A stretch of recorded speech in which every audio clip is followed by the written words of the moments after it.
Muling nabuhay ako sa mundong puno ng mga zombie. Hindi ko piniling tumakas papunta sa kanlungan. Sa halip palihim akong nagtungo sa wasak na lungsod. At nagbukas ng isang tindahang pang-convenience sa katapusan ng mundo. Dahil nakakabit ako sa isang sistemang pangkalakalan ng ginto.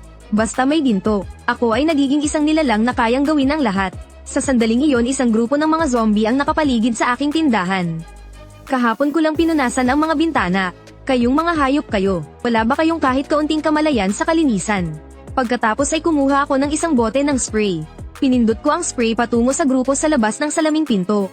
Sa susunod na segundo ang dating magulong grupo ng zombie ay tila napindot ang pindutang pos. Tumigil sila ng tulala, parang may nakita silang lubhang nakakatakot na likas na kaaway. Gumulong at gumapang silang tumakas sa lahat ng direksyon. Dahil sa sobrang takot ay nagtapakan pa sila. Agad na nalinis ang lugar sa loob ng 10 metro sa harap ng tindahan. Abiso ng sistema matagumpay ang paggamit ng panlinis na pangtaboy. Nabawas ang inventaryo ng isa natitirang inventaryo 79. Hindi ko man lang tiningnan ang labas. Malikod ako at ipinagpatuloy ang pag-aayos ng chewing gum sa estante. Kailangang nakaharap sa unahan ang bawat kahon. Hindi maaaring may kahit kititing na paglihis ang anggulo. Boss, tulungan mo ako. Ang mukha ng lalaki ay maputlang parang papel. Ginamit niya ang huling lakas para gumapang papunta sa counter. Tubig. Iniunat ng lalaki ang kanyang buo pang kanang kamay. Puno ng itim na putik ang kanyang mga kuko. Sinubukan niyang hawakan ang laylayan ng aking pantalon. Umatras ako ng isang hakbang. Eksaktong naiwasan ang maruming kamay na iyon. Walang bahid ng awa ang aking mukha. Maligayang pagdating. Itinuro ko ang isang karatula sa may pintuan. Walang pautang sa tindahang ito. Ang pagdumi sa sahig ay nangangailangan ng karagdagang bayad sa paglilinis. Napatigil ang lalaki. May pera ako. Nanginginig ang lalaki. Kinuha niya mula sa dibdib ang isang basang pataka. Humugot siya mula rito ng isang makapal na bungkos ng pulang pera. Baliw na ibinagsak sa counter. 10,000, 100,000. Lahat ay ibibigay ko sa iyo. Nagkalat ang mga perang papel sa counter. Iniunat ko ang aking daliri. Dahan-dahan. Inalis ko ang 100 pisong papel na damaykit sa aking manggas. Tinapak palayo pa umanhin Ginoo. Hindi tumatanggap ng basurang papel ang tindahang ito. Alam mo dapat ang kasalukuyang palitan. Iniunat ko ang kamay. Itinuro ang isang electronic display sa itaas ng counter. Walang umiikot na patalastas dito. Isang linya lamang ng dugong pulang gumugulong na teksto ang naroon palitan ngayon. 1 gramo ng ginto katumbas ng 1 punto. 500 mililitro ng mineral na tubig 5 puntos. Instant beef noodles na nasa tasa 10 puntos. Isang pirasong pangunahing antibiotiko 50 puntos. Biglang lumiit ang mga mata ng lalaki. Ginto pala ito. Mayroon ako nito. Karamihan sa mga tao ay nag-aagawan pa ng tinapay at tubig. Matagal nang itinuturing na basura ang ginto at itinatapon sa gilid ng daan. Walang pag-asa na kinapkapan ng lalaki ang buong katawan. Bigla siyang tila may naalala. Bigla niyang hinayla ang gintong kwintas sa kanyang leeg. Iyon ang alaala ng kanilang kasal. Isang napakakapal na gintong kwintas. Bahagyang natunaw ang lamig sa aking mga mata. Kinuha ko ang gintong kwintas. Sanay na sanay. Inilagay ko ito sa isang precision electronic scale sa tabi ng counter. Umikislap ng pula ang electronic scale. 24 kay purong ginto bigat 52 gramo. Ibawas ang 10% bayad sa serbisyo. Katumbas na puntos 46.8. Mabilis na tumipa ang aking mga daliri sa cash register. Naglabas ng kaaya-ayang tunog ng mekanikal na keyboard. Dagdag pa ang 5 puntos na bayad sa paglilinis ng sahig. Ang magagamit mong balanse ngayon ay 41.8. Gusto ko ng tubig, gusto ko ng gamot. Mabilis na nawawala ang kanyang lakas ng buhay. Umalikod ako. Kinuha ko ang isang bote ng mineral na tubig mula sa estante sa likod. At mula sa isang maliit na kaong may kandado sa ilalim ng counter. Kumuha ako ng isang pulang kapsula. Tubig 5 puntos. Ito ay adrenaline emergency capsule gawa ng sistema. Kayang gawin kang sa susunod na 30 minuto. Hindi makaramdam ng sakit, at mapahinto ang pagdurugo. Presyo 35 puntos. Matitira ang 1.8. Iminumungkahi kung bumili ka ng isang hotdog. Para makabawi ng lakas, inilatag ko ang 3 bagay sa counter. Sabay kong kinuha ang pulang scanning gun. Itinutok sa gintong kwintas. Tumunog at isang pulang sinag ang dumaan. Ang mabigat na gintong kwintas ay biglang naglaho. Naging isang gintong liwanag, at pumasok sa cash register. Lumabas ang isang berdeng check sa screen ng cash register. Kompleto na ang transaksyon. Hindi na pinansin ng lalaki ang pagkabigla. Dinampot ang kapsula at isinubo. Binuksan ang bote ng tubig. At nilaklak ng buong buo. Halos agad-agad. Ang dati niyang maputlang mukha ay tinakpan ng kakaibang pamumula. Ang dugo sa naputol na braso ay tunay na huminto. Humihingal siya ng malakas. Sakim na pinunit ang balot ng hotdog. Tiningnan ako ng lalaki. Nagbago ang kanyang tingin. Mula sa kawalan ng pag-asa naging kasakiman at paggalang. Sino ka? Ano ka ba? Isinuot kong muli ang mga headphone. Kinuha ang basahan. Ipinagpatuloy ang pagpupunas sa counter na dinumihan niya kanina. Isa lamang akong ka-era. Itinuro ko ang labas ng pinto. Tapos na ang oras ng pagkain. Pakialis na may susunod na customer. Lumingon ang lalaki. Natuklasan ng may takot. Sa labas ng salaming pinto. Ang mga nagkahiwalay na zombie ay muling nagsipon. At sa likuran ng grupo ng mga zombie, ilang buhay na tao na may hawak na bakal at itak. Mas mabangis ang kanilang mga mata kaysa sa mga zombie. Mas malupit ang kanilang titig kaysa sa mga zombie. Ang lalaking naputulan ng braso. Sa huli ay hindi pa rin siya ng ahas manatili sa loob. Kahit ang lugar na ito ay parang ligtas na langit. Magiging malubha ang kahihinatnan. Ay agad siyang dinakip at pinabagsak ng ilang taong sumulpot mula sa anino. Ay agad na inagaw. Siya ang pinuno ng mga siga sa lugar na ito. Pagkatapos sumiklab ang katapusan ng mundo. Kuya daw, anong lugar iyon? Parang hindi pa namin nakita dati. Dinilaan ni kuya daw. Ang mantikang damaykit sa balot ng hotdog. Sakim ang tingin niya sa di kalayuan. Sa maliwanag na convenience store na iyon. Gintong kwintas ang ibinayad ng batang iyon kanina. Nakita ko mismo. Mukhang ginto ang tinatanggap ng tindahan. Ang ginto na iyan pwede pa palang gamiting pera. Kung mapapalit sa pagkain pwede na itong pera. Mga kapatid, sumunod kayo sa akin. Tandaan, sanay tayo sa libreng kuha. At kung hindi makaramdam ang may-ari ng tindahan, gumawa siya ng kilos na paghiwa sa leeg.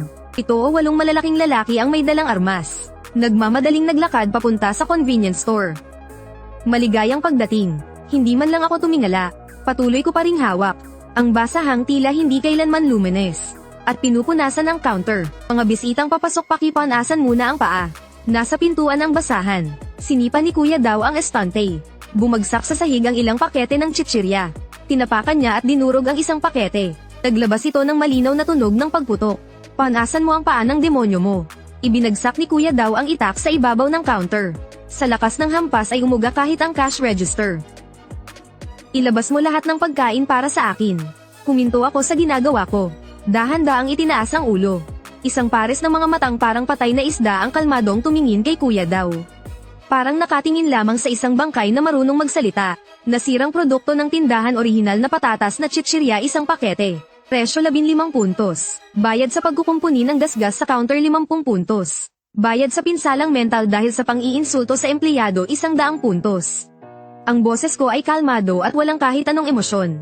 May bahagya pang profesional na. Pagiging magalang, kabuuan 165 puntos. Maaari bang magbayad ng card o cash? Paumanhin, ginto lamang ang tinatanggap ngayon. Biglang nanahimik ang lahat sa loob ng 1 segundo. Pagkatapos ay sumabog sa malakas na tawanan. Sira na yata ang ulo ng batang ito. May bayad pa raw sa pinsalang mental. Ngayon mismo hahatiin ko ang isip mo. Hoy bata, linawin mo ang mata mo. Ang hawak ko ay kutsilyo. Hindi credit card. Maniwala ka man o hindi, tatagain kita. At ipapakain sa mga zombie. Hinailan niya ang aking kwelyo.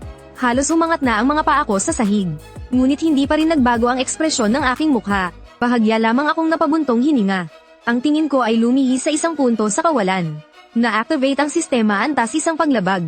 Banta ng karahasan. Babala sa empleyado. Na-detect ang marahas na kilos sa loob ng tindahan. Hatol, antas isang paglabag.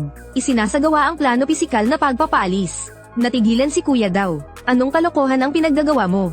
Hindi pa man tapos magsalita. Sa kisame ng convenience store. Ang mukhang ordinaryong ilaw ay biglang umikot. Nagpakita ng isang maitim na bunganga. Hindi iyon bunganga ng baril. Mas mukhang isang maliit na turbo engine.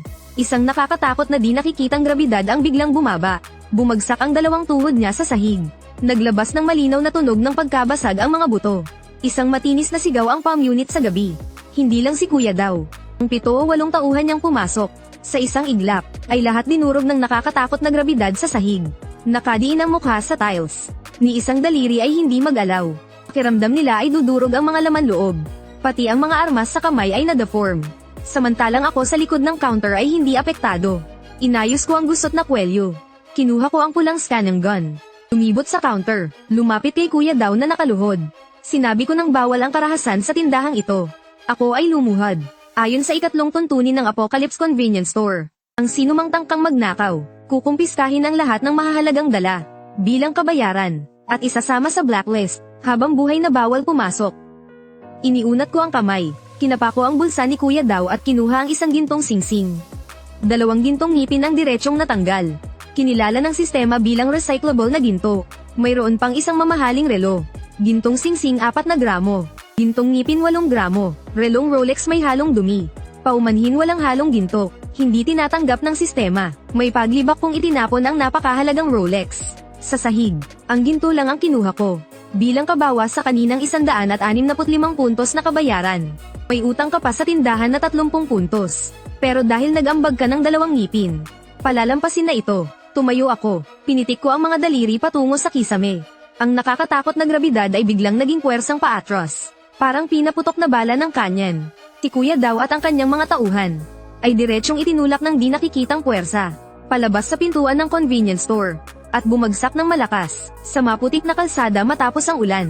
Dahan-daang nagsara ang salaming pinto ng tindahan. Muling hinarang ang ingay sa labas. Bumalik ako sa counter. Tiningnan ang nagkalat na basag na chichirya.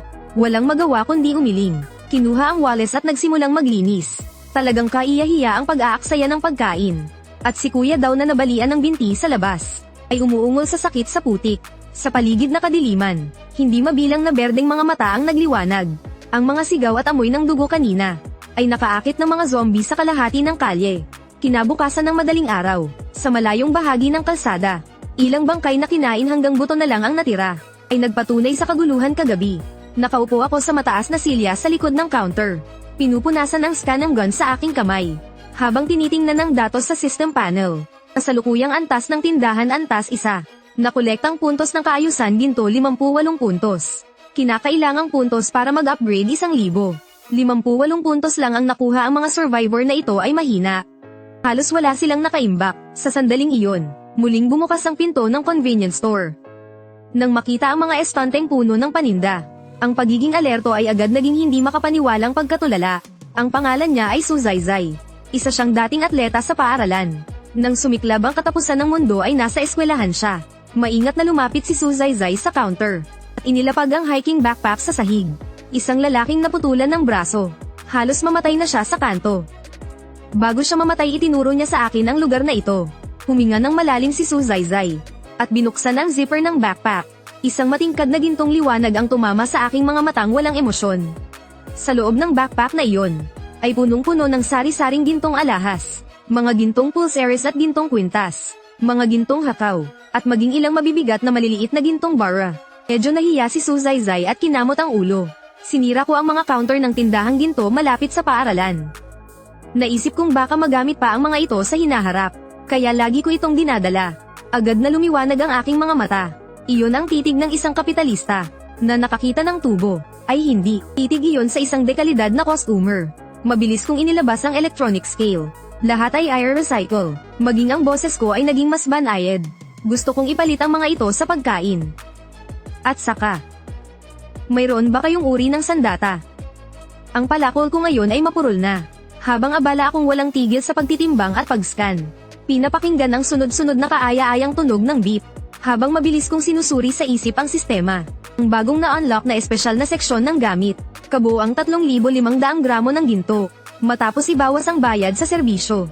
Mayroon ka na ngayong 3,150 puntos. Isang nakakagulat na numero ang aking binanggit.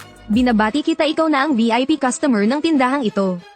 E ilan-ilang instant noodles ang mabibili niyan? Ha? Instant noodles. Huwag mong maliitin ang yaman mo. Ngumiti ako ng misteryoso. Lumingon ako at naglakad papunta sa pinakaloob na estante. Ang estanteng ito ay ngayong umaga lamang biglang lumitaw. Balot ito ng manipis na itim na usok.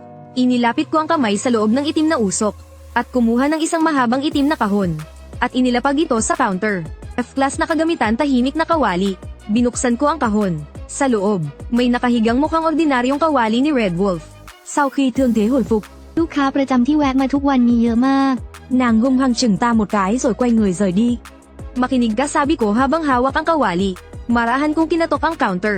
ไม่สั่งขอผมก่อนนะ มีเพียงเสียงนักท่องเที่ยวรอบข้างเร่งเร้าไม่หยุด Còn bị nữ nhân kia ghi hận thật sâu. ยังต้องต่อคิวรอเรียกเบอร์เลย ไปหนิงปิงต้องมองผมอยู่นาน O patunugin ang isang malaking kampana.